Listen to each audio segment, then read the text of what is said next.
1 তালাক, 2 তালাক, 3 তালাক।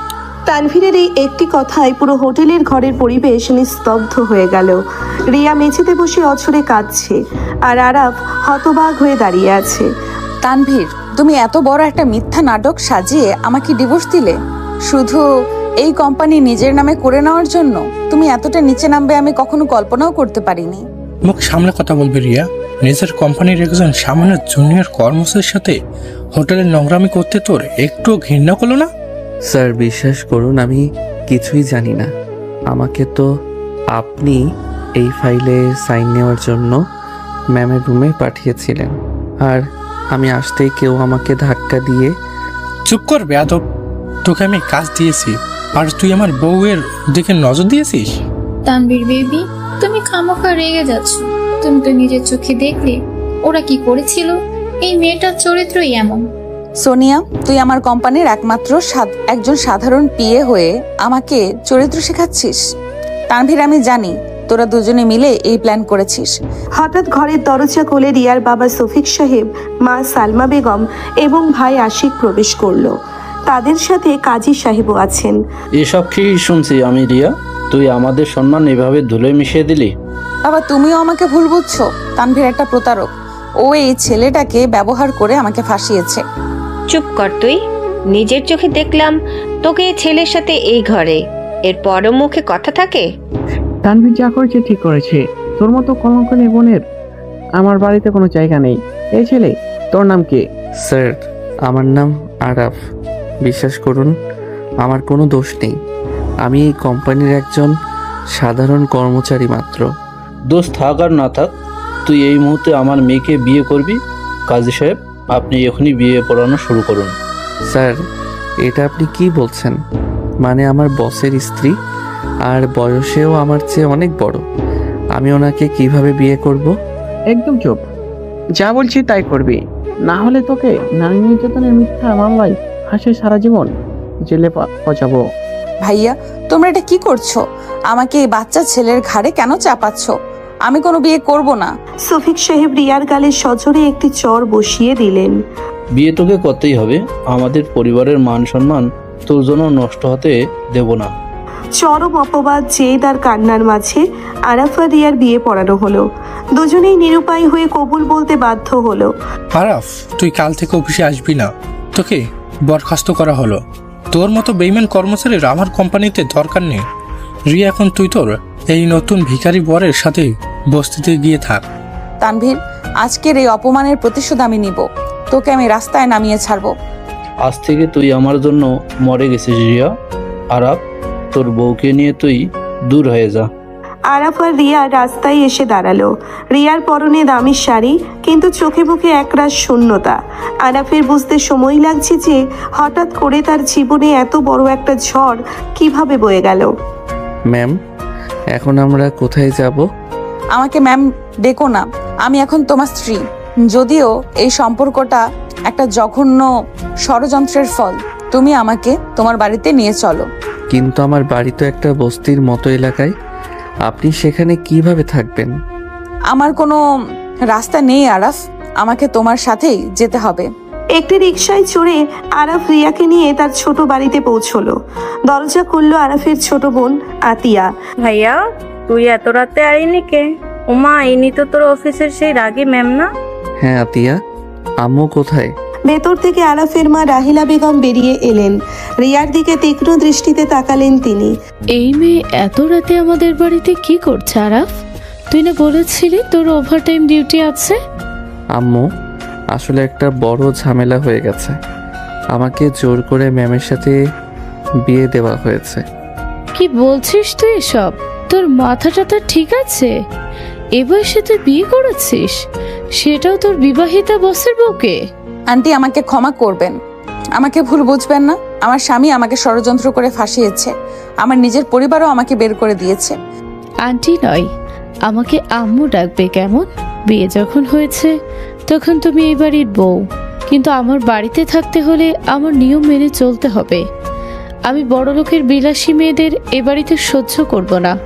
আমি আপনার সব নিয়ম মানবো আম্মু, আমাকে শুধু একটু আশ্রয় দিন। ভাবি, তুমি চিন্তা করো না। আম্মু একটু করা হলো, এমনিতে অনেক ভালো। তুমি ভেতরে এসো। আরাফ রিয়াকে নিয়ে তার ছোট ঘরে ঢুকলো। ঘরের এক কোণে একটা ছোটখাটো আর একটা পুরনো টেবিল। ম্যাম, মানে রিয়া, আপনি এই খাটে ঘুমান, আমি নিচে ফ্লোরে ঘুমাবো। আরাফ, তুমি বয়সে আমার ছোট, আমি তোমাকে তুমি করেই বলছি। তুমি আমার জন্য আজ এত বড় একটা বিপদে পড়লে, তোমার চাকরিটাও গেল। আপনি ওসব নিয়ে ভাববেন না। তানভীর যা করেছেন তার শাস্তি তিনি ঠিকই পাবেন। আমি সাধারণ মানুষ হতে পারি, কিন্তু আমারও একটা আত্মসম্মান আছে। তানভীর অনেক ক্ষমতাবান আরাফ, ওর সাথে তুমি পারবে না। ও আমার কোম্পানির সব শেয়ার নিজের নামে করে নিয়েছে। আমি এখন নিঃস্ব। সময় সব কিছুর জবাব দেবে। আপনি এখন ফ্রেশ হয়ে ঘুমানোর চেষ্টা করুন। রিয়া খাটে শুয়ে ফুপিয়ে কাঁদতে লাগলো। আরাফ নিচে শুয়েও শান্তি পাচ্ছিল না। সে উঠে রিয়ার মাথার কাছে বসলো।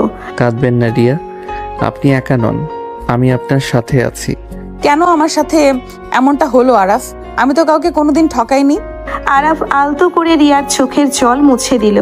রিয়ার মাথায় হাত বুলিয়ে দিতে লাগলো।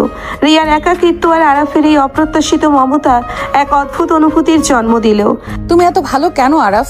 আজ সকালে তুমি ছিলে আমার অফিসের একজন জুনিয়র কর্মচারী, আর এখন তুমি আমার স্বামী। এটা কি আসলেই সত্যি? ভাগ্য মাঝে মাঝে এমন খেলা খেলে যা আমরা কল্পনাও করতে পারি না। আপনি চোখ বন্ধ করুন। রিয়া ধীরে ধীরে ঘুমিয়ে পড়ল। আরাফ নিঃশব্দে ঘর থেকে বেরিয়ে বারান্দায় এলো। সে পকেট থেকে একটা দামি স্মার্টফোন বের করলো, যা সে সবার থেকে লুকিয়ে রাখে। হ্যালো, কাজ কতদূর এগোলো? স্যার, তানভীরের সব ডকুমেন্ট আমরা হ্যাক করেছি। ও জানে না ও কার সাথে খেলতে নেমেছে। গুড। ওকে বুঝতে দেওয়া যাবে না যে আরাফ শুধু একটা সাধারণ কর্মচারী নয়। আমার স্ত্রীর চোখের এক ফোঁটা জলের দাম ওকে নিজের পুরো কোম্পানি দিয়ে চোকাতে হবে। কাল সকালে আমাদের দ্বিতীয় প্ল্যান শুরু হবে। আম্মু এখনো কিছুই জানে না। এই বস্তির জীবন আম্মুর একটা জেদের কারণে আমাদের মেনে নিতে হয়েছে, কিন্তু খুব তাড়াতাড়ি আমি সব ঠিক করে দেব। আরাফ ফোনটা কেটে দিয়ে আকাশের দিকে তাকালো। তার চোখে মুখে এক ভয়ঙ্কর প্রতিশোধের আগুন। সাধারণ চেহারার এই ছেলেটার ভেতর এত বড় রহস্য লুকিয়ে আছে তা রিয়ার কল্পনাতেও নেই। কিন্তু রিয়া যখন এই সত্যটা জানবে, তখন কি হবে তাদের এই নতুন সম্পর্কের ভবিষ্যৎ? সকালের মিষ্টি রোদ রিয়ার মুখে পড়তেই তার ঘুম ভেঙে গেল। সে চোখ খুলে দেখলো একটা ছোট টিনের চালের ঘর। আশেপাশে দামি আসবাবপত্র নেই। হঠাৎ তার গত রাতের কথা মনে পড়ে গেল। বুকের ভেতরটা মোচড় দিয়ে উঠল। তানভীরের সেই বেইমানি আর নিজের পরিবারের অপমান তাকে কুড়ে কুড়ে খাচ্ছে। রিয়া পাশে তাকিয়ে দেখলো আরাফ ফ্লোরে একটা পাটি বিছিয়ে ঘুমাচ্ছে। ছেলেটার মুখের দিকে তাকালে একটা অদ্ভুত মায়া কাজ করে। রিয়া খাট থেকে নেমে আরাফের পাশে গিয়ে বসলো। আরাফ, এই আরাফ, ওঠো, সকাল হয়ে গেছে। ম্যাম, আপনি এত সকালে উঠে পড়েছেন? আপনার তো 10টায় ওঠার কথা। আমাকে ম্যাম বলবে না বলেছিলাম না? আমি এখন তোমার স্ত্রী, আর এখানে 10টা পর্যন্ত ঘুমানোর উপায় আছে? তোমার মায়ের যা করা মেজাজ। আম্মু করা হলেও মনটা অনেক ভালো। আপনি সময় গেলে ঠিকই বুঝতে পারবেন। বাইরে থেকে রাহিলা বেগমের গলা শোনা গেল। আরাফের বউ, এখনো কি নবাবজাদির মতো ঘুম হচ্ছে নাকি? নবাবের হালে থাকার দিন শেষ। এখন বস্তিতে আছো, বস্তি নিয়মে চলতে হবে। তাড়াতাড়ি বাহিরে এসে কাজে হাত দাও। এই রে, তোমার আম্মু তো ডাকাডাকি শুরু করে দিয়েছেন। আমি তো এসব কাজ কিছুই পারি না আরাফ। ভয় পাবেন না, আপনি চান আমি পেছন পেছন আসছি। আপনাকে আমি সব কাজ শিখিয়ে দেব। রিয়া মাথায় কাপড় দিয়ে গুটি গুটি পায়ে ঘরের বাইরে এলো। রাহিলা বেগম উঠোনে বসে সবজি কাটছিলেন। রিয়ার দিকে তীক্ষ্ণ দৃষ্টিতে তাকালেন। শোনো মেয়ে, বড় লোকের ঘরের বউ ছিলে সেটা ভুলে যাও। এখন তুমি আমার বাড়ির বউ। কলতলা থেকে এক বালতি পানি এনে এই থালা বাসনগুলো মেজে ফেলো। আরাফ, আমি তো কখনো থালা বাসন মাজি নাই। শেখনি তো কি হয়েছে, এখন শিখবে। আমার সংসারে বসে বসে খাওয়ার কোনো নিয়ম নেই। আতিয়াকে দেখো, স্কুল যাওয়ার আগে কত কাজ করে। ভাবি, তুমি কোনো চিন্তা করো না, আমি পানি এনে দিচ্ছি, তুমি শুধু সাবান দিয়ে মেজে ফেলো। আতিয়া, তুই একদম ওকে সাহায্য করবি না, ওর কাজ ওকেই করতে হবে। রিয়া কলতলায় গিয়ে বালতিতে পানি ভরার চেষ্টা করতে লাগলো। পানির চাপে বালতিটা তার হাত থেকে পিছলে গেল। হঠাৎ পেছন থেকে আরাফ এসে বালতিটা ধরে ফেলল। আরাফের হাতের স্পর্শে রিয়ার শরীরে একটা বিদ্যুৎ খেলে গেল। রিয়া অবাক চোখে আরাফের দিকে তাকিয়ে রইল। এত ভারী বালতি আপনার তোলার দরকার নেই। আমি আপনার ঘরে পানি দিয়ে আসছি, আপনি আস্তে আস্তে কাজগুলো করে নিন। তুমি আমাকে সাহায্য করছো, তোমার আম্মু দেখলে তোমাকেও বকা দেবে। আম্মুকে আমি সামলে নেব। আমার বউকে এত কষ্ট দেওয়া আমার একদম পছন্দ নয়। আরাফের কথা শুনে রিয়ার গাল লজ্জায় লাল হয়ে গেল।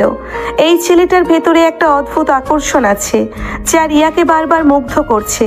রিয়া থালা বাসন নিয়ে বসলো। আরাফ একটু আড়াল থেকে রিয়ার দিকে তাকিয়ে হাসছিল।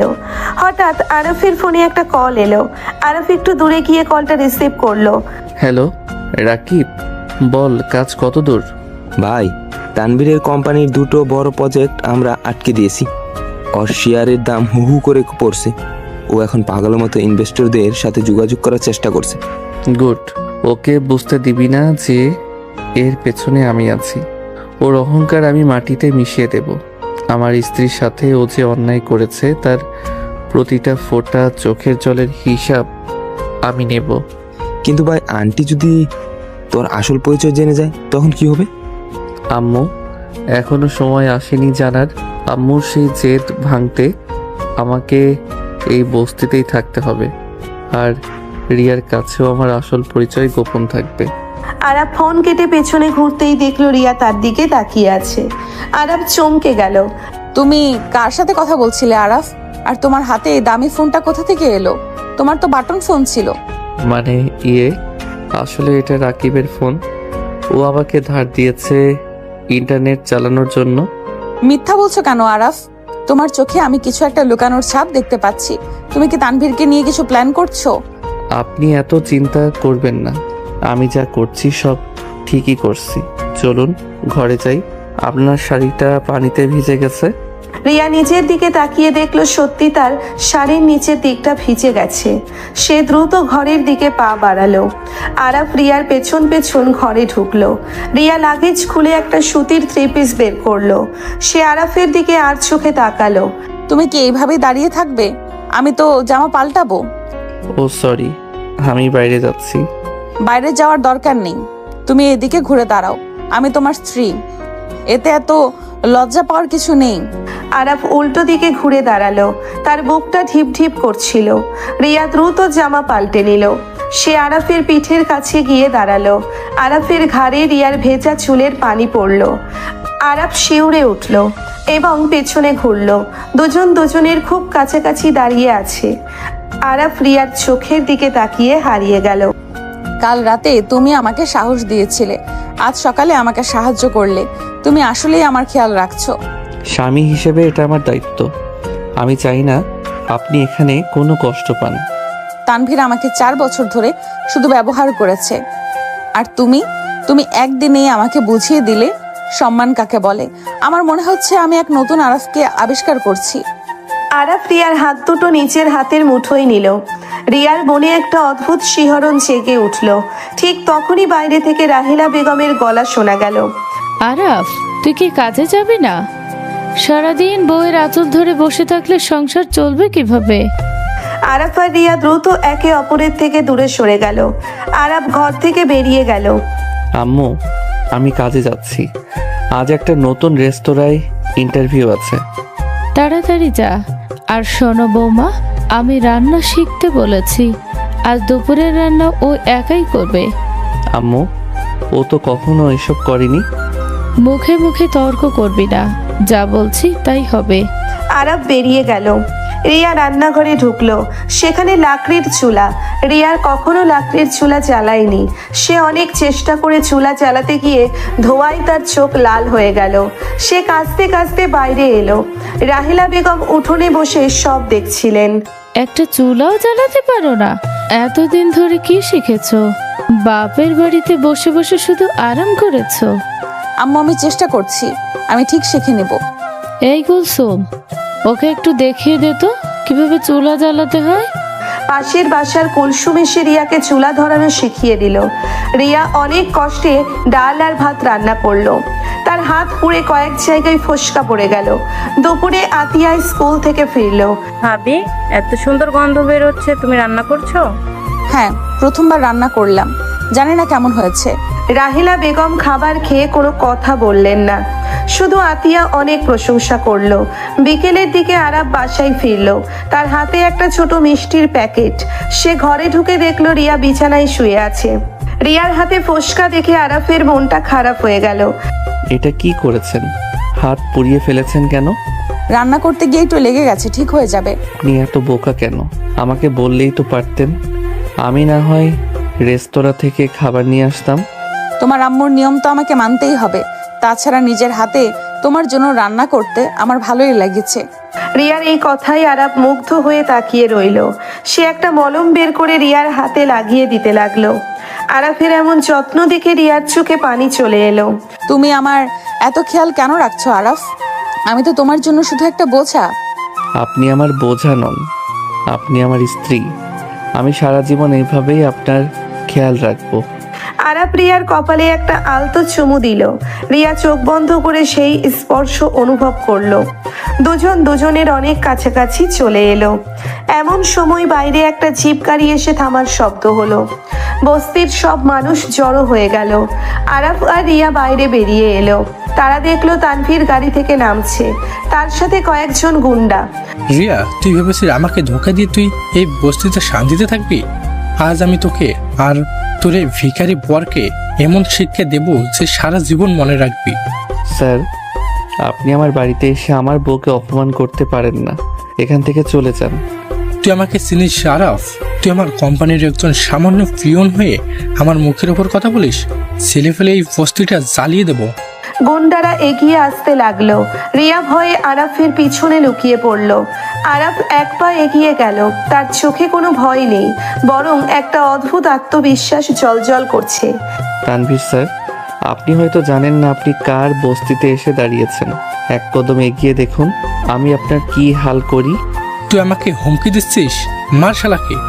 একটা গুন্ডা আরাফকে মারতে আসতেই আরাফ এক লাথিতে তাকে মাটিতে ফেলে দিল। সবাই অবাক হয়ে গেল আরাফের এমন রূপ দেখে। এমন সময় একটা বড় কালো গাড়ি এসে বস্তির মুখে থামলো। গাড়ি থেকে কয়েকজন বডিগার্ড নেমে এলো। তারা তানভীরের গুন্ডাদের ঘিরে ফেললো। তানভীর ভয় পেয়ে গেল। তোমরা কারা? এখানে কি চাও? আমাদের বসের বাড়িতে এসে ঝামেলা করার সাহস হলো কিভাবে? এক্ষুনি এখান থেকে চলে যান, নইলে পরিণতি খুব খারাপ হবে। তানভীর ভয় পেয়ে গুন্ডাদের নিয়ে পালিয়ে গেল। রিয়া অবাক হয়ে আরাফের দিকে তাকিয়ে রইল। আরাফ, এরা কারা? এরা তোমাকে বস বলছে কেন? মানে এরা রাকিবের লোক। রাকিব অনেক ক্ষমতাশালী মানুষ তো, তাই আমাকে সাহায্য করতে পাঠিয়েছে। তুমি আবার মিথ্যা বলছো আরাফ। আমার মনে হচ্ছে তুমি আমার কাছে বিশাল কোনো সত্যি লুকাচ্ছ। এমন সময় রাহিলা বেগম বাইরে এলেন। তার চোখে মুখে রাগের বদলে একটা ভয় কাজ করছিল। রাহিলা বেগমের ফোন বেজে উঠল। তিনি একটু দূরে গিয়ে কলটা রিসিভ করলেন। রিয়া নিঃশব্দে তার পেছনে গিয়ে দাঁড়ালো। হ্যালো, আমি বলেছিলাম না আমাকে আর ফোন করবে না? খান সাহেব, আমি আমার সন্তানদের নিয়ে এই বস্তিতে ভালো আছি। আপনার সেই বিলাসবহুল জীবন আমার চাই না। আরাফ যদি কখনো জানতে পারে তার আসল বাবা দেশের 1 নম্বর ধনকুবের, তাহলে ওই বস্তির জীবন মেনে নেবে না। আমি চাই না আমার ছেলে আপনার মতো অহংকারী হোক। রিয়া কথাগুলো শুনে পাথর হয়ে গেল। আরাফ কোনো সাধারণ ছেলে নয়, সে দেশের শীর্ষস্থানীয় কোম্পানি খান গ্রুপের মালিকের ছেলে। রিয়া নিজের কানকে বিশ্বাস করতে পারছিল না। তার পায়ের তলা থেকে মাটি সরে যাচ্ছিল। আরাফের এই বিশাল গোপন পরিচয় তাদের এই নতুন সম্পর্ককে কোন দিকে নিয়ে যাবে? তানভীর কি এত সহজে হার মেনে নেবে? রহস্য আর প্রেমের এই জটিল সমীকরণে আটকে গেছে রিয়া আর আরাফ। তুমি আমাকে এত বড় একটা মিথ্যা বলছো আরাফ। তুমি রাকিবের লোক নও, তুমি নিজেই একজন বস। আমি নিজের কানে আম্মুর কথা শুনেছি। রিয়ার কণ্ঠস্বর কাঁপছিল, তার চোখ বেয়ে পানি পড়ছে। আরাফ চমকে পিছনে ঘুরল। তার সমস্ত শরীর যেন জমে গেছে। সে বুঝতে পারল না ঠিক কি জবাব দেবে। রিয়া, আপনি যা শুনেছেন তা পুরোপুরি সত্যি নয়। আমাকে একটু বুঝিয়ে বলার সুযোগ দিন। আর কি বোঝাবে তুমি? আমার সাথে তানভীর প্রতারণা করেছে সম্পত্তির জন্য, আর তুমি আমার সাথে প্রতারণা করছো তোমার পরিচয় লুকিয়ে। আমি ভেবেছিলাম তুমি এই দুনিয়ার সবচেয়ে সৎ মানুষ, কিন্তু তুমি তো একটা মুখোশ পরে আছো। মুখোশ আমি পড়িনি রিয়া, পরিস্থিতি আমাকে বাধ্য করেছে। হ্যাঁ, এটা সত্যি যে কামাল খান আমার জন্মদাতা পিতা, কিন্তু তার ওই নোংরা সাম্রাজ্যের এক পয়সাও আমি নেইনি, আর নেবও না। কেন? দেশের 1 নাম্বার ধনকুবের ছেলে হয়ে তুমি এই ভাঙা টিনের ঘরে কেন থাকছো? অফিসে সামান্য পিয়নের চাকরি কেন করছো? আরাফের চোখ লাল হয়ে উঠল। তার ভেতরের জমে থাকা কষ্টগুলো যেন আজ আগ্নেয়গিরির মতো ফেটে পড়তে চাইছে। সে রিয়ার 2 কাঁধ শক্ত করে ধরল। কারণ ওই কামাল খান আমার মাকে ঠকিয়েছিল। যখন আমি আর আতিয়া অনেক ছোট, তখন ওই লোকটা টাকার লোভে অন্য এক অহংকারী মহিলাকে বিয়ে করে আমাদের বাড়ি থেকে ঘাড় ধাক্কা দিয়ে বের করে দিয়েছিল।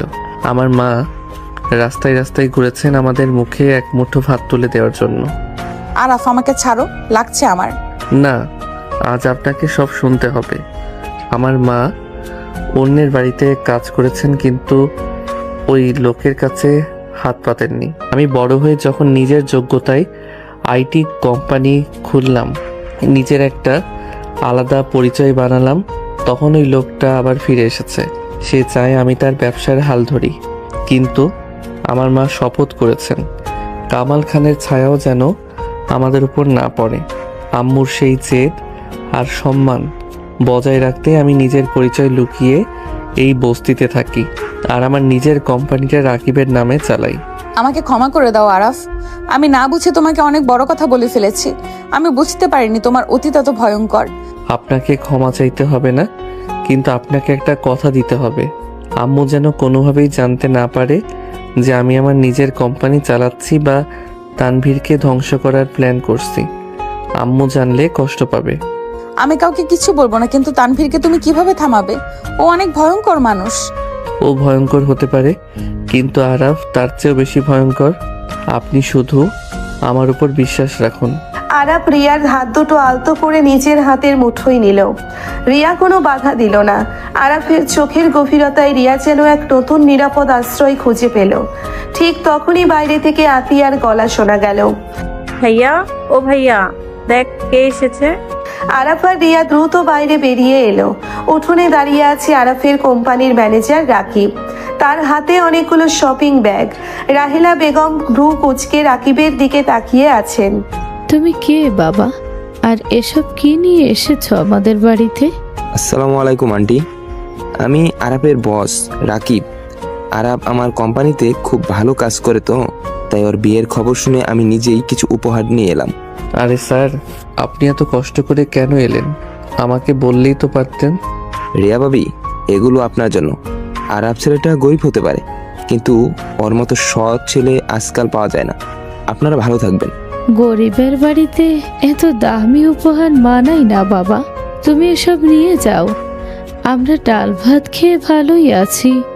আম্মু, স্যার যখন এত ভালোবেসে দিয়েছেন তখন রেখে দাও না। ওনাকে ফিরিয়ে দিলে ওনার সম্মান নষ্ট হবে। রাহিলা বেগম আর কিছু বললেন না। রাকিব চলে যাওয়ার পর রিয়া ব্যাগগুলো নিয়ে ঘরে ঢুকলো।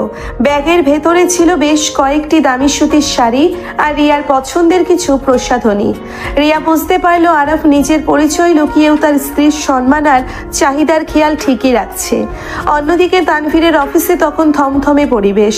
তানভীর রাগে নিজের কেবিনের টেবিলের ওপর থেকে সব ফাইল ছুঁড়ে ফেলে দিল।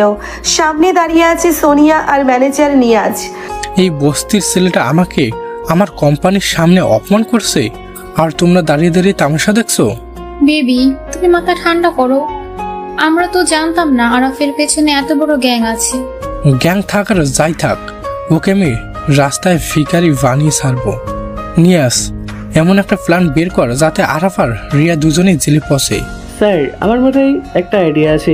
রিয়া ম্যাডাম যখন এই কোম্পানির এমডি ছিলেন, তখন কিছু ফাইলে উনি আগাম স্বাক্ষর করে রাখতেন। আমাদের কাছে ওনার স্বাক্ষর করা কয়েকটা ব্ল্যাঙ্ক চেক আর স্ট্যাম্প পেপার আছে। তুই কি বলতে চাচ্ছিস? পরিষ্কার করে বল। আমরা যদি ওই চেকে 50 কোটি টাকার অ্যামাউন্ট বসিয়ে আরাফের নামে ট্রান্সফার দেখাই, আর তারপর পুলিশকে বলি যে রিয়া আর আরাফ মিলে কোম্পানির ফান্ড থেকে এই টাকা আত্মসমর্পণ করেছে, তাহলে পুলিশ ওদের দুজনকেই অ্যারেস্ট করবে। Wow, that's a genius plan. Riya তো জানতোই না ও কিসে সাইন করেছে। আর আরাফের ব্যাংক অ্যাকাউন্ট আমরা ফেক ট্রানজ্যাকশন দেখিয়ে দেব। এক্সিলেন্ট। নিয়াজ, তুই আজই ইন্সপেক্টর জামালকে ফোন কর। জামাল আমার পকেটের লোক, ওকে 5 লাখ টাকা পাঠিয়ে দে। কাল সকালেই যেন আরাফের হাতে হাত করা পড়ে। রাত গভীর হলো, বস্তির চারপাশ নিস্তব্ধ। হঠাৎ করেই আকাশে মেঘ ডাকতে শুরু হলো প্রবল বৃষ্টি।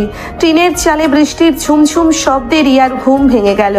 সে দেখলো ঘরের এক পাশ দিয়ে টিনের ফুটো গড়িয়ে বৃষ্টির পানি পড়ছে। আরাফ ওঠো, ঘরে পানি ঢুকেছে। আরাফ ধর্মড় করে উঠে বসলো।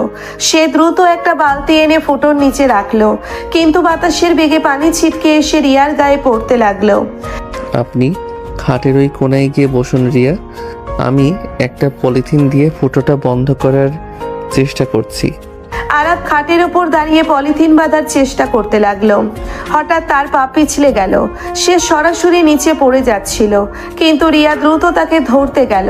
দুজনের ভারে তারা একসাথেই বিছানায় পড়ে গেল। আরাফের বুকের ওপর রিয়া, আর রিয়ার ভেজা চুলগুলো আরাফের মুখে এসে পড়ল। আপনি ঠিক আছেন? কোথাও ব্যথা পাননি তো? না, আমি ঠিক আছি, কিন্তু তুমি তো ব্যথা পেয়েছো। রিয়া আরাফের মুখের ওপর থেকে চুলগুলো সরিয়ে দিল। ঘরের আবছা আলোয় দুজন দুজনের চোখের দিকে তাকিয়ে রইল। বৃষ্টির শব্দ আর মেঘের গর্জনের মাঝে তাদের দুজনের হৃদস্পন্দন যেন এক হয়ে গেল। রিয়া, আমি জানি আপনি এই জীবনে অভ্যস্ত নন। এই ফুটো টিনের চাল, এই অভাব, এসব আপনার জন্য নয়। আমি আপনাকে কথা দিচ্ছি, খুব তাড়াতাড়ি আমি আপনার সেই রাজপ্রাসাদ আপনাকে ফিরিয়ে দেব। রাজপ্রাসাদ দিয়ে আমি কি করব আরাফ? যে রাজপ্রাসাদে বিশ্বাস আর ভালোবাসা নেই, সেটা একটা নরক। তানভীর আমাকে প্রাসাদে রেখেছিল ঠিকই, কিন্তু ও আমাকে সম্মান দিতে পারেনি। আর তুমি এই ভাঙা ঘরেও আমাকে যে সম্মান আর নিরাপত্তা দিয়েছো, তা কোটি টাকার চেয়েও দামি। রিয়ার কথায় আরাফের চোখ ভিজে গেল। সে আলতো করে রিয়ার হাতটা নিজের হাতে তুলে নিল। এই প্রথমবার রিয়া অনুভব করলো প্রকৃত ভালোবাসা কাকে বলে। সকালবেলা বৃষ্টির রেশ এখনো কাটেনি। বস্তির রাস্তায় কাদা জমে আছে। রাহেলা বেগম উঠোনে বসে চা বানাচ্ছিলেন। এমন সময় বস্তির লোকজনের মধ্যে একটি শোরগোল পড়ে গেল। পাশের বাসার কুলসুম দৌড়ে এলো। ওরে রাহেলা বাবু, সর্বনাশ হয়ে গেছে। বস্তির মুখে 3 গাড়ি পুলিশ এসেছে, তারা নাকি আরাফকে খুঁজছে। পুলিশ? আমার ছেলেকে পুলিশ কেন খুঁজবে? ও তো কোনো অন্যায় করেনি। রাহিলা বেগম ভয় পেয়ে গেলেন। রিয়া আর আরাফ ঘর থেকে বেরিয়ে এলো। পুলিশের ইন্সপেক্টর জামাল তার দলবল নিয়ে সোজা আরাফের বাড়ির সামনে এসে দাঁড়ালো। এই আরাফকে, সামনে আয়। আমি আরাফ। কি হয়েছে অফিসার? আপনারা এত সকালে আমার বাড়িতে কেন? তুই আর তোর বউ রিয়া মিলে তানভীর সাহেবের কোম্পানি থেকে 50 কোটি টাকা চুরি করেছিস। তোদের দুজনের নামে এফআইআর হয়েছে। Arrest them. এটা সম্পূর্ণ মিথ্যে কথা। তানভীর আমাদের ফাঁসানোর চেষ্টা করছে। আমি কোম্পানির কোনো টাকা নেইনি। চুপ কর মেয়ে, চোরের মুখে আবার বড় বড় কথা। তোর সাইন করা চেক আমাদের কাছে প্রমাণ হিসেবে আছে। কনস্টেবল, দুজনকে হাত করা পড়াও। কনস্টেবল এগিয়ে আসতেই রাহিলা বেগম তাদের সামনে ঢাল হয়ে দাঁড়ালেন। খবরদার, আমার ছেলেকে কেউ ছোবে না। আমার ছেলে চুরি করতে পারে না। আপনারা মিথ্যা কথা বলছেন।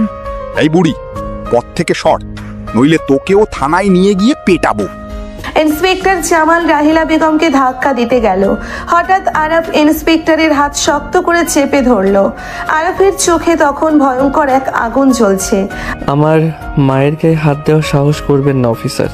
আমি আপনাদের সাথে থানায় যেতে রাজি আছি, কিন্তু আমার মাকে অপমান করলে এই হাত আমি ভেঙে দেব। আরাফ, তুমি কি বলছো? আমরা থানায় যাব কেন? আমরা তো কোনো দোষ করিনি। শান্ত হন রিয়া। তানভীর তো এটাই চাই। আমি দেখতে চাই ও আমাদের নিয়ে কতদূর খেলতে পারে। পুলিশ আরাফ আর রিয়াকে হাত করা পড়ালো।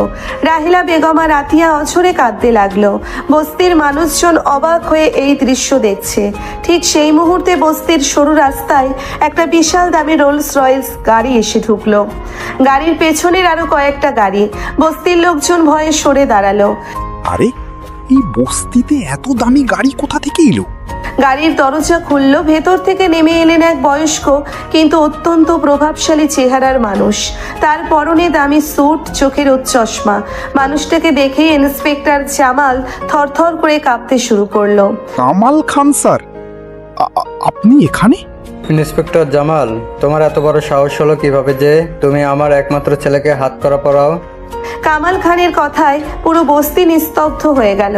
রাহিলা বেগম পাথর হয়ে দাঁড়িয়ে রইলেন। তিনি কল্পনাও করেননি আজ এই লোকটা এখানে এসে উপস্থিত হবে।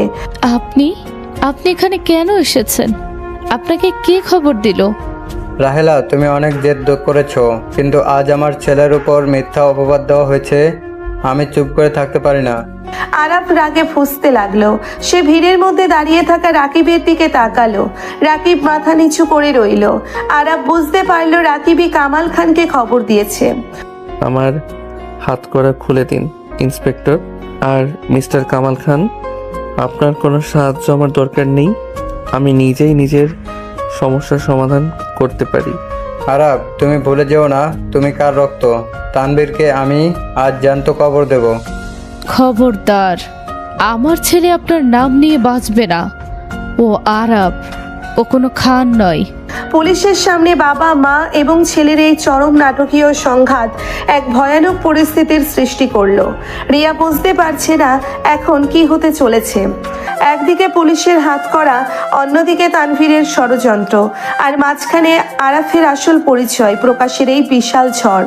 ইন্সপেক্টর জামাল কি কামাল খানের ভয়ে তাদের ছেড়ে দেবে? তানভীর কি এই খবর পেয়ে নতুন কোনো চাল চালবে? আর আরাফ কি মায়ের সম্মান রাখতে নিজের বাবাকে সবার সামনে অপমান করবে? ইন্সপেক্টর জামাল, আমার হাত থেকে হাত করে এখনই খুলে দিন। আমি কারো দয়ায় বাঁচতে চাই না। বস্তির কাদামাখা রাস্তায় সকালের থমথমে পরিবেশ। ইন্সপেক্টর জামাল ভয়ে কাঁপছে। সামনে দাঁড়িয়ে দেশের সবচেয়ে ক্ষমতাধর ব্যক্তি কামাল খান। ইন্সপেক্টর, তুমি কি কানে কম শোনো? আমার ছেলের হাত থেকে হাত করা খোলো, আর ওই তানভীর নামের কুত্তার বাচ্চাকে গিয়ে অ্যারেস্ট করো। স্যার, আমাকে মাফ করে দিন। আমি বুঝতে পারিনি আরাফ স্যার আপনার ছেলে। তানভীর স্যার আমাকে 5 লাখ টাকা দিয়ে এই কাজ করতে বলেছিলেন। আমি এখনই হাতকড়া খুলে দিচ্ছি। না, হাতকড়া খুলবে না। আমার ছেলে যদি অপরাধ করে থাকে তবে সে শাস্তি পাবে, কিন্তু আপনার মতো বেঈমান লোকের দয়া আমাদের দরকার নেই। আপনি এখান থেকে চলে যান। রাহেলা, তুমি এখনো আগের মতোই ঘাটতারা রয়ে গেলে। ছেলেটা মিথ্যা মামলায় ফাঁসছে আর তুমি নিজের জেদ নিয়ে বসে আছো। আমার মায়ের জেদটাই আমার অহংকার মিস্টার খান। আপনি আজ এখানে এসে প্রমাণ করলেন যে টাকা দিয়ে আপনি সব কিনতে পারেন, কিন্তু আরাফের আত্মসম্মান আপনার ওই টাকার চেয়ে অনেক দামি। কনস্টেবল রহিম, চলুন আমি থানায় যাব। আমি আইনের পথে হেঁটেই প্রমাণ করব তানভীর একটা প্রতারক। আরাফ, তুমি পাগলামি করছো কেন? থানায় গেলে তানভীর তোমাকে মেরে ফেলবে। ও অনেক ভয়ঙ্কর। আপনি ভয় পাচ্ছেন রিয়া?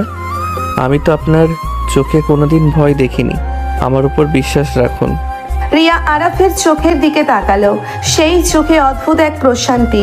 রিয়া বুঝতে পারলো এই মানুষটা হার মানার পাত্র নয়। আন্টি, আপনি চিন্তা করবেন না। আমি আরাফের সাথে থানায় যাচ্ছি। আমাদের কোম্পানির লিগ্যাল অ্যাডভাইজার ব্যারিস্টার আসিফ সাহেবকে আমি সব জানিয়েছি। উনি সরাসরি কোর্ট থেকে জামিনের কাগজ নিয়ে থানায় আসছেন। ব্যারিস্টার আসিফ আমার লয়ার। তুমি ওকে এখানে কেন জড়াচ্ছ রাকিব? স্যার, আমি দুঃখিত, কিন্তু আরাফ ভাই আমাকে নির্দেশ দিয়েছেন আপনার কোনো সাহায্য না নিতে। আসিফ সাহেব আরাফ ভাইয়ের নিজস্ব কোম্পানির লিগ্যাল প্যানেলেও কাজ করেন। কামাল খান অবাক হয়ে আরাফের দিকে তাকালেন। যে ছেলে বস্তিতে থাকে সে নাকি নিজে আড়ালে কোম্পানি চালায়। ছেলের এই মেধা দেখে তিনি মনে মনে গর্ববোধ করলেন। ঠিক আছে আরাফ, তুমি তোমার যুদ্ধ নিয়ে লড়ো, কিন্তু মনে রেখো কামাল খান এত সহজে পিছু হটে না। ড্রাইভার কুদ্দুস গাড়ি ঘোরাও।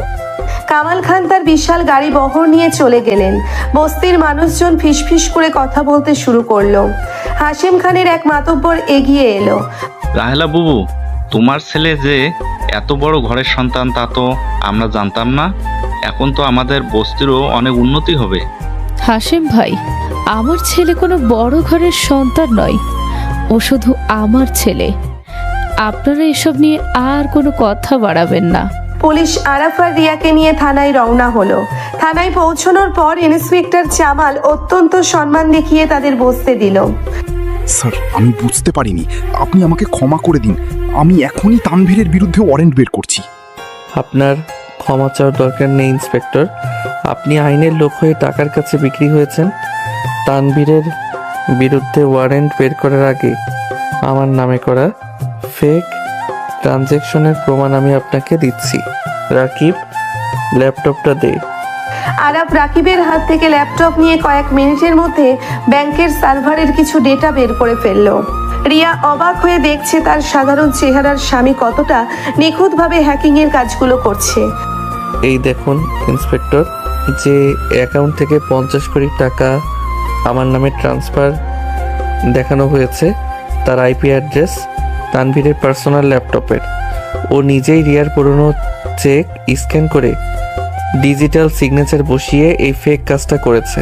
তানভীর এত নিচে নামতে পারে আমি ভাবতে পারিনি। আমার নিজের প্রতি ঘেন্না হচ্ছে যে আমি ওই লোকটার সাথে 4 বছর কাটিয়েছি। অতীত নিয়ে ভেবে কষ্ট পাবেন, সামনে আমাদের অনেক বড় যুদ্ধ।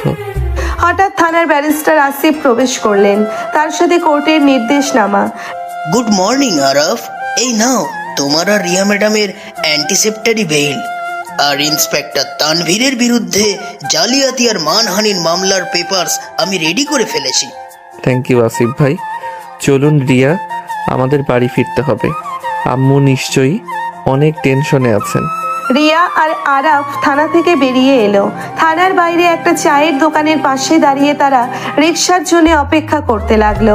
রিয়া হঠাৎ আরাফের হাতটা শক্ত করে ধরলো। আরাফ, আমি তোমাকে একটা কথা বলতে চাই। বলুন রিয়া, আমি শুনছি।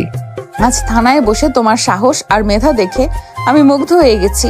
তুমি আমার থেকে বয়সে ছোট হতে পারো, কিন্তু মানসিকতায় তুমি অনেক বড়। আমি জানি না তুমি আমাকে ভালোবাসো কিনা, কিন্তু আমি হয়তো তোমার প্রতি দুর্বল হয়ে পড়ছি আরাফ। রিয়ার এমন স্বীকারোক্তি আরাফকে স্তব্ধ করে দিল। আরাফ রিয়ার চোখের দিকে তাকালো। রিয়ার চোখে এক অকৃত্রিম প্রেম আর নির্ভরতা। আরাফ রিয়ার গালে হাত রাখলো। রিয়া, আমি যেদিন আপনাকে প্রথম দেখেছি সেদিন থেকে আমি আপনার প্রেমে পাগল। কিন্তু আপনার অবস্থান আর আমার পরিচয়ের দূরত্বের কারণে আমি কখনো মুখ ফুটে কিছু বলতে পারিনি।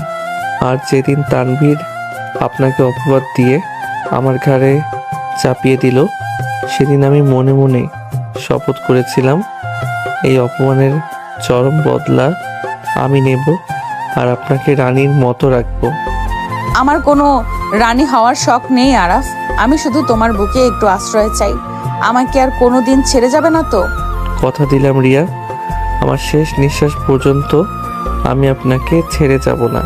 দুজনেরই আবেগঘন মুহূর্তের মাঝে রিক্সা চলে এলো। তারা বাড়ির দিকে রওনা দিল। অন্যদিকে তানভীরের অফিসে চরম উত্তেজনা। তানভীর বুঝতে পেরেছে তার প্ল্যান পুরোপুরি ব্যর্থ হয়েছে। নিয়াস, তুই না বললি ইন্সপেক্টর জামাল আরাফকে অ্যারেস্ট করবে? এখন শুনছি আরাফ আর রিয়া জামিন নিয়ে বেরিয়ে গেছে আর পুলিশ উল্টো আমাকে খুঁজছে। স্যার, একটা বিশাল সমস্যা হয়ে গেছে। আরাফ সাধারণ কোনো পিয়ন নয়, ও দেশের 1 নম্বর ধুনকোবের কামাল খানের একমাত্র ছেলে। আজ কামাল খান নিজেই বস্তিতে পুলিশ নিয়ে গিয়েছিলেন আরাফকে বাঁচাতে। What are you feeding mister Niaz? Riya ওই বস্তির বর কামাল খানের ছেলে? তানভীর, আমরা তো শেষ। তানভীর, আমরা শেষ। কামাল খান আমাদের কোম্পানি এক নিমিষেই গিলে খাবে। চুপ কর সোনিয়া, আমি এত সহজে হার মানব না। আরাফ যদি কামাল খানের ছেলে হয় তাহলে আমাকে এমন কারো সাথে হাত মেলাতে হবে যে কামাল খানের শত্রু। স্যার, কামাল খানের সবচেয়ে বড় রাইভাল হলো জালাল উদ্দিন। জালাল গ্রুপের সাথে কামাল খানের পুরনো শত্রুতা। আমরা যদি জালাল উদ্দিনের কাছে যাই, উনি নিশ্চয়ই আমাদের সাহায্য করবেন। Excellent idea. এখনই জালাল উদ্দিনের সাথে মিটিং ফিক্স কর। আরাফ আর রিয়া আমার কাছ থেকে 50 কোটি টাকা চুরি করার প্ল্যান করছিল। এবার আমি ওদের জীবনটাই চুরি করব। তানভীর আর নিয়াজ জালাল উদ্দিনের সাথে দেখা করতে বেরিয়ে গেল। এদিকে আরাফ আর রিয়া বস্তিতে ফিরে দেখলো তাদের বাড়ির সামনে অনেক মানুষের ভিড়। রাহিলা বেগম উঠোনে বসে হাউমাউ করে কাঁদছেন। আতিয়া তাকে শান্ত করার চেষ্টা করছে। আম্মু, কি হয়েছে তোমার? কাঁদছো কেন?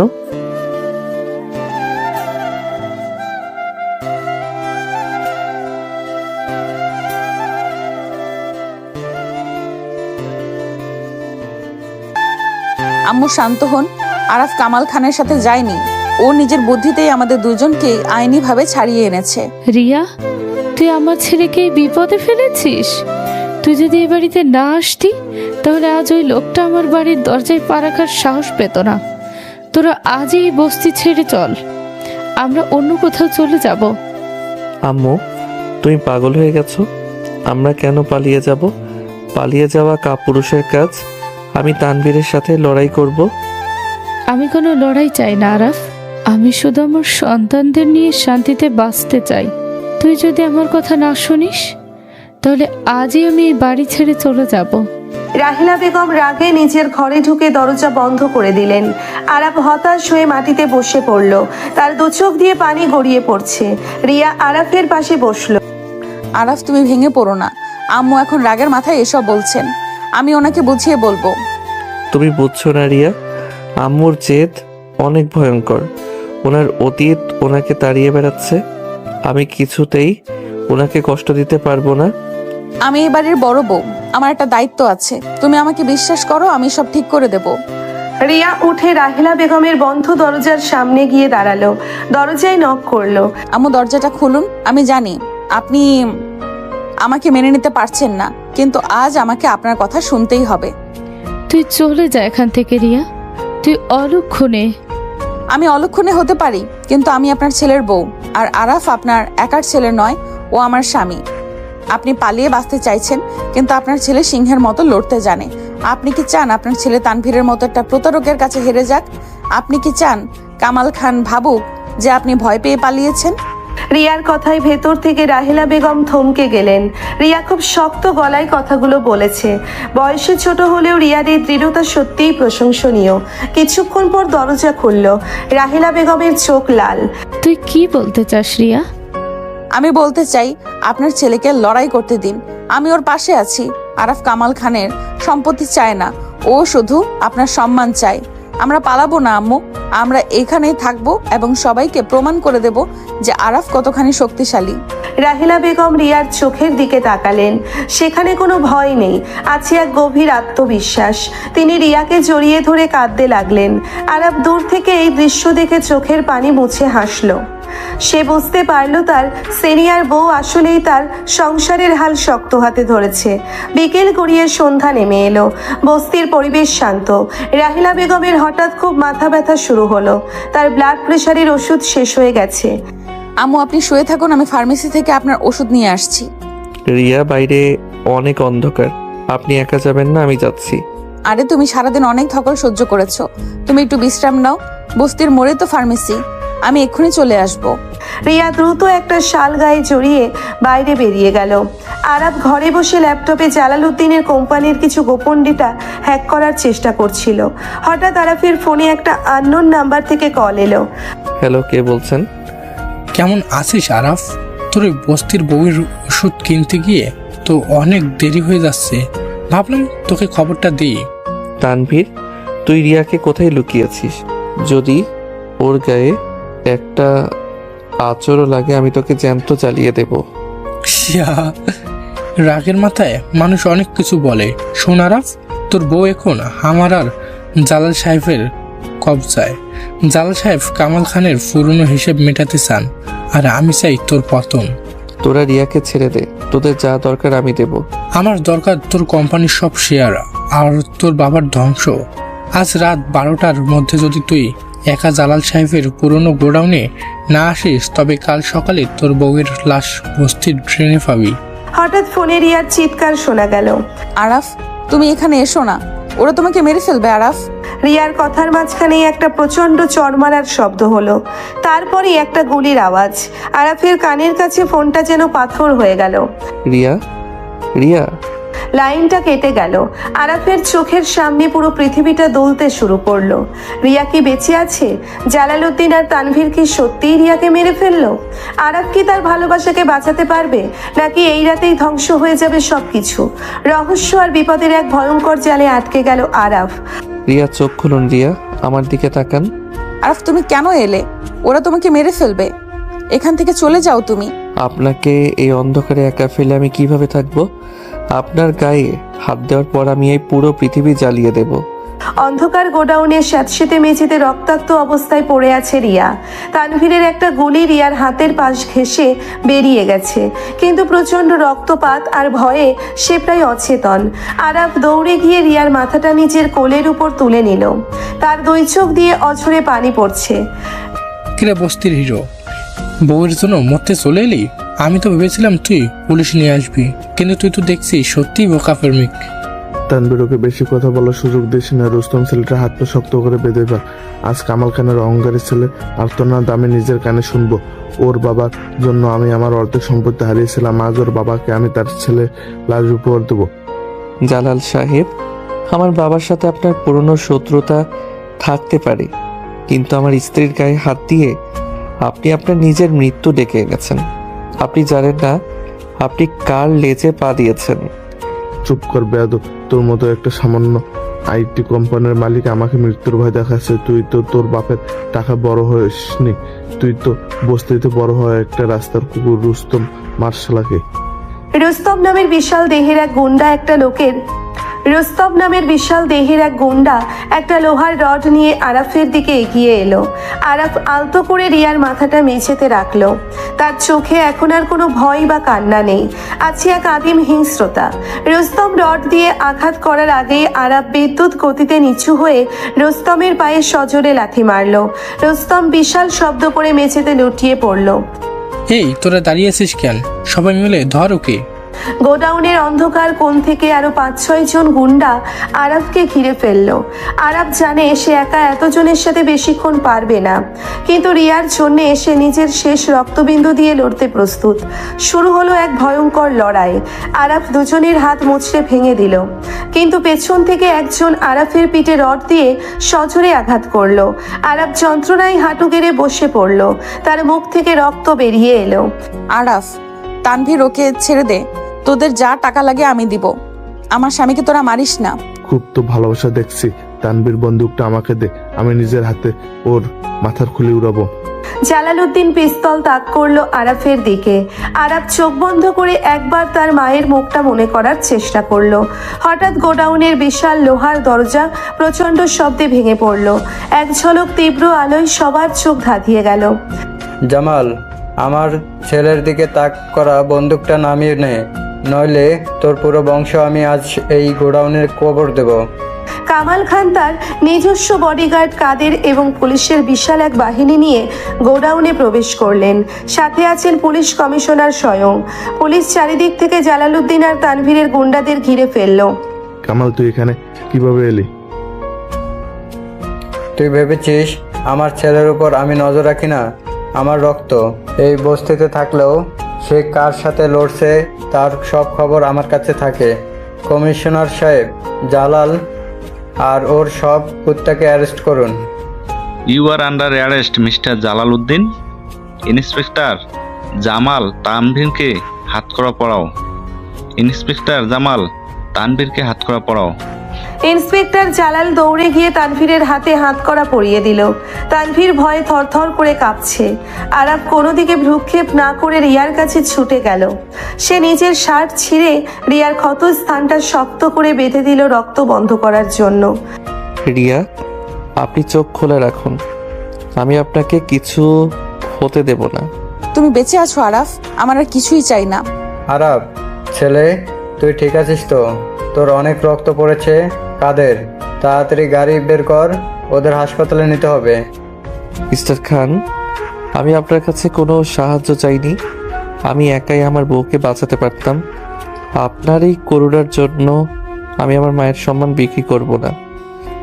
তুই আমার রক্ত আরাফ, তোর এই জেদ ঠিক আমার মতো। আমি তোর মায়ের সম্মান কিনতেও আসিনি, কিন্তু একজন বাবা হিসেবে আমি আমার দায়িত্ব পালন করেছি মাত্র। আরাফ রিয়াকে পাঁজা কোলা করে তুলে নিল এবং সোজা বাইরে এসে রাকিবের গাড়িতে উঠে বসলো। রাকিব আগে থেকেই সেখানে অপেক্ষা করছিল। গাড়ি দ্রুত সিটি হাসপাতালের দিকে ছুটে চলল। হাসপাতালের এমার্জেন্সি ওয়ার্ডের বাইরে থমথমে পরিবেশ। ডাক্তার আনিস রিয়াকে নিয়ে ভেতরে গেছেন। আরাফের পিঠেও ব্যান্ডেজ করা হয়েছে, কিন্তু সে কিছুতেই বেডে শুয়ে থাকতে রাজি নয়। সে দরজার বাইরে অস্থিরভাবে পায়চারি করছে। এমন সময় রাহিলা বেগম আতিয়া কুল কুলসুমার হাশেম মাতব্বর হাসপাতালে ছুটে এলেন। আরাফ, বাবা আমার, কি হয়েছে তোর? আর আমার বৌমা কোথায়? আম্মু, রিয়া ভেতরে, ওর অনেক রক্ত ঝরছে। আমার জন্যই আজ ওর এই অবস্থা আম্মু। আমি ওকে রক্ষা করতে পারিনি। চুপ কর পাগল ছেলে, তুই তোর সর্বোচ্চ চেষ্টা করেছিস। আল্লাহ নিশ্চয়ই আমার বৌমাকে আমাদের কাছে ফিরিয়ে দেবেন। ও অনেক ভাগ্যবতী যে তোর মতো একটা স্বামী পেয়েছে। রাহেলা বেগম অঝরে কাঁদতে লাগলেন। আতিয়াও ফুপিয়ে কাঁদছে। একটু পর ডাক্তার আনিস বাইরে বেরিয়ে এলেন, তার মুখে স্বস্তির হাসি। চিন্তার কোনো কারণ নেই, গুলিটা শুধু চামড়া ছুঁয়ে গেছে। আমরা রক্তপাত বন্ধ করেছি এবং সেলাই করে দিয়েছি। পেশেন্ট এখন বিপদমুক্ত। আপনারা চাইলে তাকে আজ রাতেই বাসায় নিয়ে যেতে পারেন, তবে তাকে সম্পূর্ণ বিশ্রামে রাখতে হবে। কথাটা শুনে আরাফ যেন নতুন জীবন ফিরে পেল। সে দ্রুত কেবিনে ঢুকলো। রিয়া বেডে শুয়ে আছে, তার মুখটা ফ্যাকাশে। আরাফ ধীর পায়ে এগিয়ে গিয়ে রিয়ার পাশে বসলো। রিয়া, আপনি আমাকে আজ মৃত্যুর ভয় দেখিয়ে দিয়েছিলেন। আপনি ছাড়া এই আরাফ যে কতটা নিঃস্ব তা আজ আমি হাড়ে হাড়ে টের পেয়েছি। আমি তো তোমাকে ছেড়ে কোথাও যাইনি আরাফ, আমি তো তোমার কাছেই আছি। আরাফ রিয়ার কপালে দীর্ঘক্ষণ ঠোঁট ছুঁয়ে রাখলো। রিয়া আরাফের একটা হাত নিজের বুকের উপর চেপে ধরলো। আরাফ রিয়ার কপালে দীর্ঘক্ষণ ঠোঁট ছুঁয়ে রাখলো। রিয়া আরাফের একটা হাত নিচের বুকের উপর চেপে ধরলো। তাদের এই গভীর নীরবতার মাঝেই ভালোবাসার সব অব্যক্ত কথা আদান প্রদান হয়ে গেল। রাহিলা বেগম দরজার বাইরে থেকে এই দৃশ্য দেখে চোখের পানি মুছলেন। তিনি বুঝতে পারলেন এই মেয়েটি সত্যি সত্যিই তার ছেলের জীবনের অবিচ্ছেদ্য অংশ হয়ে গেছে। রাত গভীর, বস্তির সেই ছোট্ট টিনের ঘর। রিয়াকে সাবধানে খাটে শুইয়ে দিয়েছে আরাফ। রাহিলা বেগম নিজ হাতে রিয়ার জন্যে গরম স্যুপ বানিয়ে খাইয়ে দিয়েছেন। এখন ঘরে শুধু আরাফ আর রিয়া, বাইরে ছিচি পোকার শব্দ। আরাফ, তুমি মেঝেতে কেন শুয়ে যাচ্ছ? তোমার পিঠে অনেক ব্যথা, তুমি আমার পাশে এসে শও। আপনার হাতে ব্যথা রিয়া? আমি পাশে শুলে যদি ভুল করে আপনার হাতে চাপ লেগে যায়? কিছু হবে না রে, তুমি আমার পাশে না থাকলে আমার ভয় লাগে, প্লিজ এসো।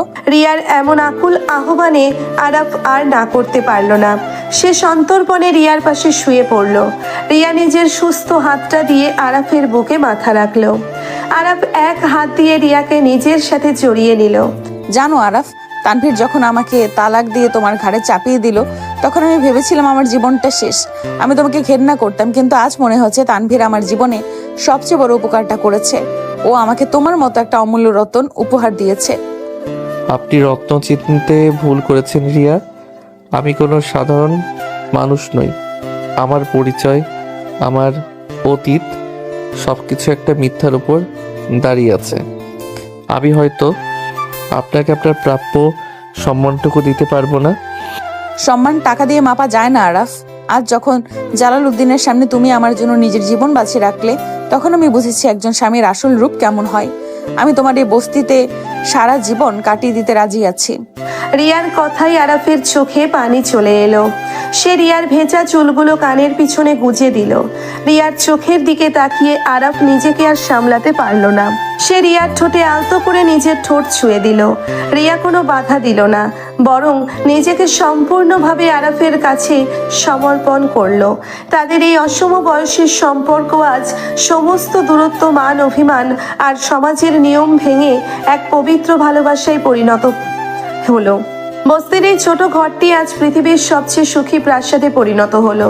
পরদিন সকাল, রোদের আলোয় বস্তি আলোকিত। রিয়া বারান্দায় একটা চেয়ারে বসে আছে। আরাফ তাকে নিজের হাতে আপেল কেটে খাওয়াচ্ছে। এমন সময় বস্তির সরু রাস্তা দিয়ে তিনজন মানুষ ধীর পায়ে এগিয়ে এলো। তারা হলো রিয়ার বাবা শফিক সাহেব, মা সালমা বেগম এবং ভাই আশিক। তাদের চেহারায় অহংকারের লেশমাত্র নেই, বরং এক চরম হতাশা আর ক্লান্তি। রিয়া, মা আমার, তুই কেমন আছিস? রিয়ার মুখের হাসি মুহূর্তেই মিলিয়ে গেল। আরাফ আপেলের প্লেটটা টেবিলে রেখে সোজা হয়ে দাঁড়ালো। আপনারা এখানে কেন এসেছেন? আপনাদের মেয়ে তো সেই হোটেলে মরে গেছে, যেদিন আপনারা তাকে একটা অচেনা ছেলের সাথে জোর করে বিয়ে দিয়ে রাস্তায় ছুঁড়ে মেরেছিলেন। আমাদের ক্ষমা করে দে মা, আমরা ওই বেঈমান তানভীরের কথায় অন্ধ হয়ে গিয়েছিলাম। ও আমাদের সাথেও প্রতারণা করেছে। ও আমাদের কোম্পানির সব শেয়ার জালিয়াতি করে নিজের নামে নিয়ে আমাদের রাস্তায় বসিয়ে দিয়েছে। আমরা এখন নিঃস্ব রিয়া। রিয়া, আমরা কাল রাতে সব খবর পেয়েছি। আমরা জানতে পেরেছি যে তোর স্বামী আরাফ আসলে দেশের সবচেয়ে বড় ধনকুবেরের কামাল খানের ছেলে। তোরা চাইলে আমাদের এই বিপদ থেকে উদ্ধার করতে পারিস। আশিকের কথা শুনে রিয়া রাগে কাঁপতে শুরু করলো। সে বসা থেকে উঠে দাঁড়ালো। ছি ভাইয়া, তোদের মুখে এই কথা বলতে একটুও বাদলো না? যেদিন তোদের মনে হয়েছিল আমি কলঙ্কিনী, সেদিন তোরা আমার চোখের পানি দেখিসনি। তোদের বংশের সম্মান বড় হয়ে দাঁড়িয়েছিল। আর আজ যখন তোরা জানতে পেরেছিস আমার স্বামী কামাল খানের ছেলে, তখন তোরা টাকার লোভে এসেছিস, ভিখারির মতো ছুটে এসেছিস।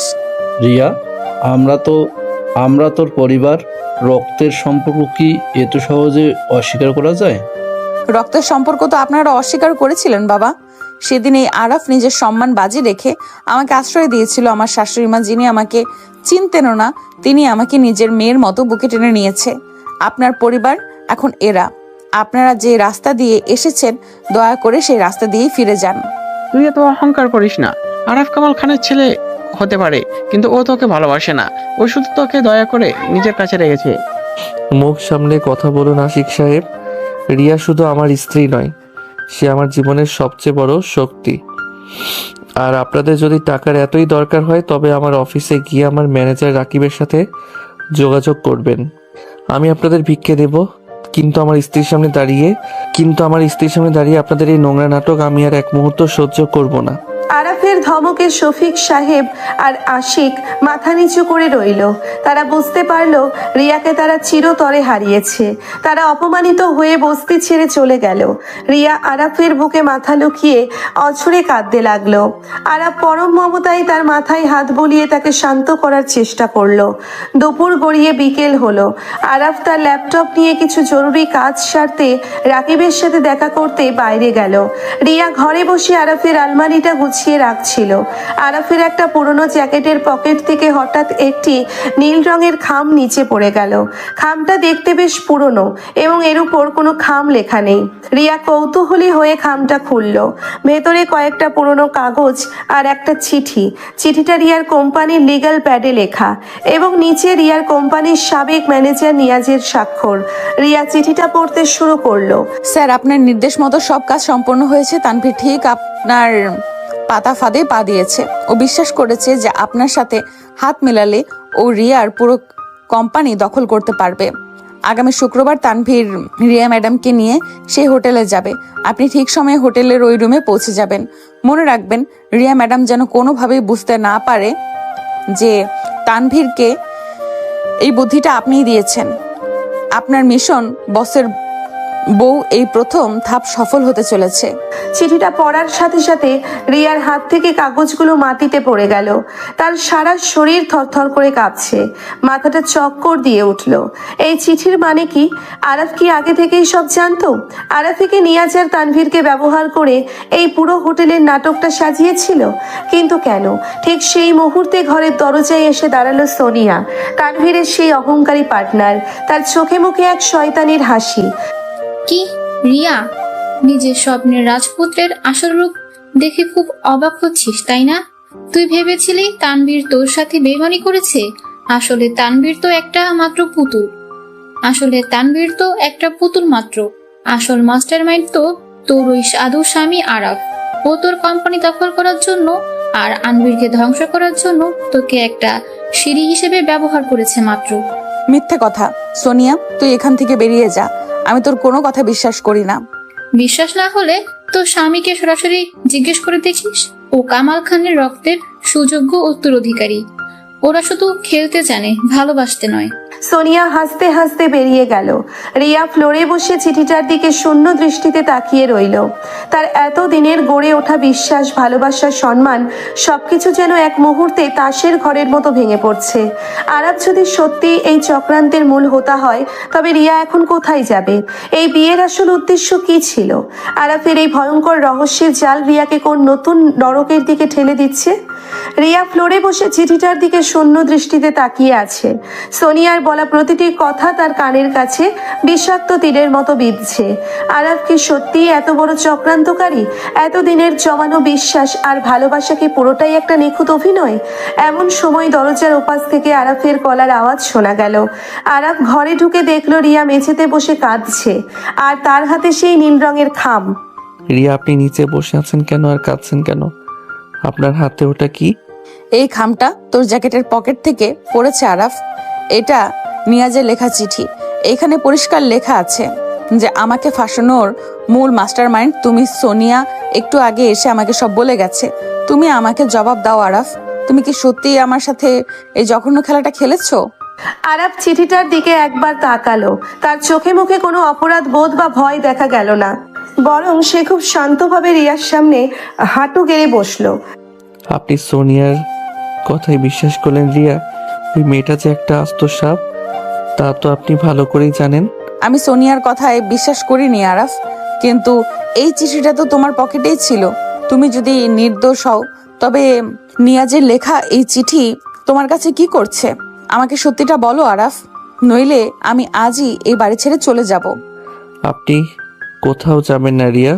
এই চিঠিটা নিয়াজের লেখা, সেটা সত্যি, কিন্তু এটা আমাকে উদ্দেশ্য করে লেখা নয়। এটা জালাল উদ্দিনকে উদ্দেশ্য করে লেখা। নিয়াজ আর তানভীর মিলে যখন জালাল উদ্দিনের সাথে হাত মেলাচ্ছিল তখন তারা আপনার কোম্পানি পুরোপুরি দখল করার জন্য এই প্ল্যানটা করেছিল।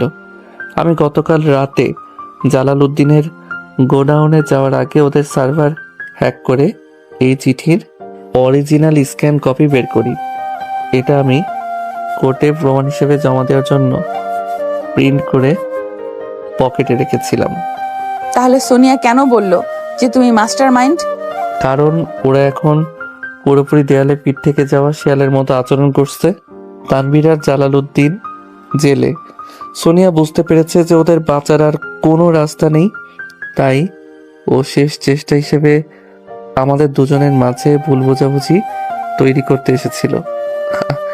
আপনি কি সত্যি ভেবেছিলেন যে আরাফ আপনার জন্য নিজের জীবন বাজি রাখতে পারে? সে আপনাকে ধ্বংস করার প্ল্যান করবে? রিয়া চিঠিটা ছুঁড়ে ফেলে দিয়ে আরাফকে শক্ত করে জড়িয়ে ধরলো। তার বুক ফেটে কান্না আসছে। নিজের বোকামির জন্য তার নিজের উপরই খুব রাগ হচ্ছে। আমাকে ক্ষমা করে দাও আরাফ, আমি খুব বোকা। পরিস্থিতির চাপে পড়ে আমি কিছুক্ষণের জন্য হলেও তোমার উপর সন্দেহ করেছিলাম। আমি তোমাকে কষ্ট দিয়েছি। আপনি কোনো কষ্ট দেননি রিয়া। আপনার জায়গায় অন্য কেউ হলেও এটাই ভাবতো।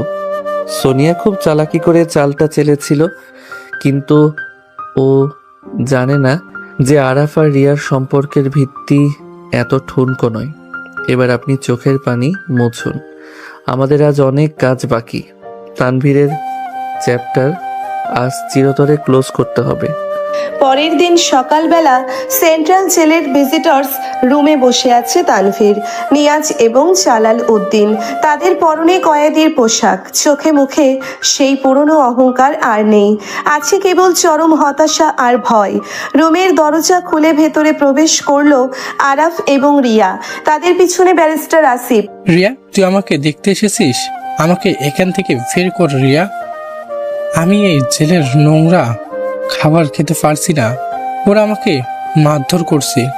তোমার এই রূপটা দেখে আমার খুব করুণা হচ্ছে তানভীর। তুমি তো অনেক বড় বস ছিলে, আমাকে বস্তিতে পাঠিয়ে তুমি তো রাজপ্রাসাদে থাকতে চেয়েছিলে। আজ তোমার এই অবস্থা কেন? আমি ভুল করেছি রিয়া। নিয়ে স্যার সোনিয়া আমাকে বুদ্ধি দিয়েছিল, আমি টাকার লোভে অন্ধ হয়ে গিয়েছিলাম। তুই আরফকে বল আমাকে মাফ করে দিতে। ও তো কামাল খানের ছেলে, ও চাইলে আমাকে এক নিমিষে জামিন পাইয়ে দিতে পারে। আমার বাবার নাম আপনার মুখে একদম মানায় না তানভীর সাহেব। আপনি শুধু রিয়াকে অপমান করেননি, আপনি আমার মায়ের সম্মান নিয়ে প্রশ্ন তুলেছিলেন। আমি আপনাকে জ্যান্ত কবর দেওয়ার কথা দিয়েছিলাম, কিন্তু আমি আইনের প্রতি শ্রদ্ধাশীল বলে আপনাকে জেলের এই অন্ধ প্রকোষ্ঠে পাঠালাম। আরব ভাই, আমাকে মাফ করে দিন। আমি তো শুধু একজন কর্মচারী। তানভীর স্যার যা বলেছেন আমি তাই করেছি। আপনি শুধু কর্মচারী নন নিয়াজ, আপনি একজন বিশ্বাসঘাতক। আপনি রিয়ার ব্ল্যাঙ্ক চেক চুরি করে জাল সিগনেচার বসিয়েছিলেন। আপনাদের তিনজনের বিরুদ্ধেই জালিয়াতি, হত্যা চেষ্টা এবং মানহানির মামলা করা হয়েছে। অন্তত 20 বছর আপনাদের এই জেলের ভেতরেই বসতে হবে। আরাফ, তুই বড় বাড়াবাড়ি করছিস। আমি জালালউদ্দিন, আমার ক্ষমতার জোর তুই জানিস না। আমি জেল থেকে বেরিয়ে তোকে আর তোর বাবাকে রাস্তায় নামে ছাড়বো। আপনার আর কোনো ক্ষমতা অবশিষ্ট নেই জালাল সাহেব। আজ সকালে আপনার কোম্পানির সব শেয়ার মার্কেট থেকে জিরো হয়ে গেছে। আপনার ইনভেস্টররা সব টাকা তুলে নিয়েছে। আপনি এখন জেলের একজন সাধারণ কয়েদি মাত্র। আসিফ ভাই, ওনাদের সাইন করার পেপারগুলো দিন। ব্যারিস্টার আসিফ তার ব্রিফকেস থেকে কিছু লিগ্যাল পেপার বের করে তানভীরের সামনে রাখলেন। তানভীর, তুমি রিয়া ম্যাডামের কোম্পানির যে শেয়ারগুলো জালিয়াতি করে নিজের নামে করে নিয়েছিলে সেগুলো রিয়া ম্যাডামকে ফিরিয়ে দেওয়ার এই দলিলে এখনই সাইন করো, নইলে তোমার শাস্তির মেয়াদ আরো 10 বছর বেড়ে যাবে। হ্যাঁ। তানভীর কাঁপা কাঁপা হাতে দলিলে সাইন করে দিল। রিয়া কাগজগুলো নিজের হাতে নিল। তার মনে হলো একটা বিশাল পাহাড় তার বুক থেকে নেমে গেল। সে তার হারানো সম্মান আর কোম্পানি দুটোই ফিরে পেয়েছে। আজ থেকে তুমি আমার কাছে একটা মৃত মানুষ তানভীর। এই জেলে পচে মরা ছাড়া তোমার আর কোনো ভবিষ্যৎ নেই। এই বিষাক্ত বাতাস থেকে আমার দম বন্ধ হয়ে আসছে। আরাফ আর রিয়া জেলখানা থেকে হাসি মুখে বেরিয়ে এলো। বাইরে রাকিব গাড়ি নিয়ে অপেক্ষা করছিল। তারা সোজা বস্তির দিকে রওনা দিল। বস্তিতে পৌঁছে তারা দেখলো তাদের ঘরের সামনে একটা বিশাল কালো গাড়ি দাঁড়িয়ে আছে। কামাল খান উঠোনে দাঁড়িয়ে রাহেলা বেগমের সাথে কথা বলছেন। রাহেলা বেগম মুখ ঘুরিয়ে আছেন। রাহেলা, আমাকে আর কতকাল শাস্তি দেবে তুমি? আমি আমার ভুল বুঝতে পেরেছি। ওই টাকার পাহাড় আমাকে শান্তি দিতে পারেনি। আমি আজ আমার সব সম্পত্তি একটা চ্যারিটি ট্রাস্টের নামে লিখে দিয়ে এসেছি। আমি শুধু তোমার আর আমার সন্তানদের কাছে ফিরে আসতে চাই। আপনার ফিরে আসার সময় অনেক আগেই শেষ হয়ে গেছে কামাল সাহেব। যেদিন আপনি আমাকে আর আমার 2 ছোট বাচ্চাকে রাস্তায় ছুঁড়ে ফেলেছিলেন, সেদিন আপনি আমাদের জন্য মরে গেছেন। আজ আপনি নিঃস্ব হয়ে ফিরে এসেছেন বলে আমি আপনাকে মেনে নেব? আম্মু ঠিকই বলেছে মিস্টার খান। আপনি আপনার অতীত মুছতে পারবেন না। আরাফ আর রিয়াকে দেখে কামাল খান ছুটে এলেন। তিনি আরাফের হাত দুটো শক্ত করে ধরলেন। তার চোখ দিয়ে অঝরে পানি পড়ছে। আরাফ, বাবা আমার, তুই আমাকে ক্ষমা করে দে। আমি একজন ব্যর্থ বাবা। আমি তোর শৈশব চুরি করেছি, কিন্তু আজ আমি সত্যি বলছি, আমি আর সে অহংকারী কামাল খান নেই। আমি তোদের ছাড়া আর এক মুহূর্ত বাঁচতে চাই না। আপনি কাঁদছেন কেন? আপনার চোখের পানি আমার সহ্য হয় না। আমি আপনাকে ঘৃণা করতে চাই, কিন্তু আমার শরীরের রক্ত আমাকে সেটা করতে দেয় না। আম্মু, আপনি তো সব সময় বলেন ক্ষমা করা অনেক মহৎ গুণ। উনি নিজের ভুল বুঝতে পেরেছেন। মানুষ মাত্রই তো ভুল হয়। আপনি কি পারেন না পুরনো সব কথা ভুলে ওনাকে একটা শেষ সুযোগ দিতে? তুই বলছিস রিয়া, যে মানুষটা আমাদের এত কষ্ট দিয়েছে, তুই তাকে মাফ করে দিতে বলছিস? হ্যাঁ আম্মু, বলছি। কারণ আমি জানি পরিবার ছাড়া বেঁচে থাকাটা কতটা কষ্টের। আমার পরিবার আমাকে তাড়িয়ে দিয়েছিল, কিন্তু আপনি আমাকে বুকে টেনে নিয়েছেন। আমি চাই না এই বয়সে এসে উনি পরিবারের ভালোবাসা থেকে বঞ্চিত হন। আরাফও মনে মনে তার বাবাকে চায়, শুধু আপনার জেদের কারণে ও কিছু বলতে পারে না। রিয়ার কথা শুনে রাহেলা বেগম অনেকক্ষণ চুপ করে রইলেন। তিনি কামাল খানের দিকে তাকালেন। সেই দুর্দণ্ড প্রতাপশালী মানুষটা আজ একজন সাধারণ অপরাধীর মতো মাথা নিচু করে দাঁড়িয়ে আছে। রাহেলা বেগমের দীর্ঘদিনের জমানো বরফ গলতে শুরু করলো। ঠিক আছে, আমি আপনাকে ক্ষমা করলাম, কিন্তু আমি আমার এই বাড়ি ছেড়ে কোথাও যাব না। আপনাকে যদি আমাদের সাথে থাকতে হয়, তবে এই বস্তির জীবনেই অভ্যস্ত হতে হবে। আমি থাকবো রাহেলা। আমি মাটি কেটে খাবো, তবু তোমাদের ছেড়ে আর কোথাও যাব না। আপনাকে মাটি কাটতে হবে না বাবা। আমরা এই বস্তিতে আর থাকবো না।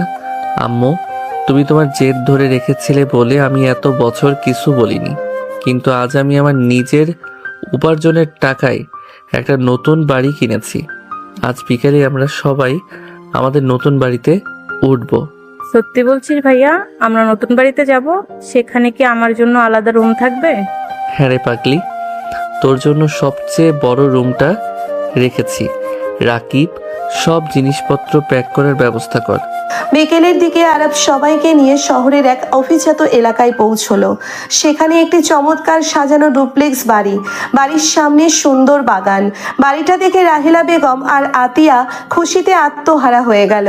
কামাল খানও ছেলের এই সাফল্য দেখে গর্বে বুক ফুলিয়ে হাসলেন। রিয়া ভাবি, আরাব ভাই গত 5 বছর ধরে তিল তিল করে নিজের কোম্পানি দাঁড় করেছেন। এই বাড়িটা উনি নিজের স্বপ্নের মতো করে বানিয়েছেন। শুধু আন্টির জেদের কারণে উনি এখানে আসতে পারছিলেন না। আমি জানি রাকিব, আমার স্বামী কোনো রাজপুত্রের চেয়ে কম নয়। ও নিজের যোগ্যতায় রাজত্ব তৈরি করতে জানে। সন্ধ্যায় নতুন বাড়িতে এক উৎসবের আমেজ। ড্রয়িং রুমে সবাই বসে চা খাচ্ছে।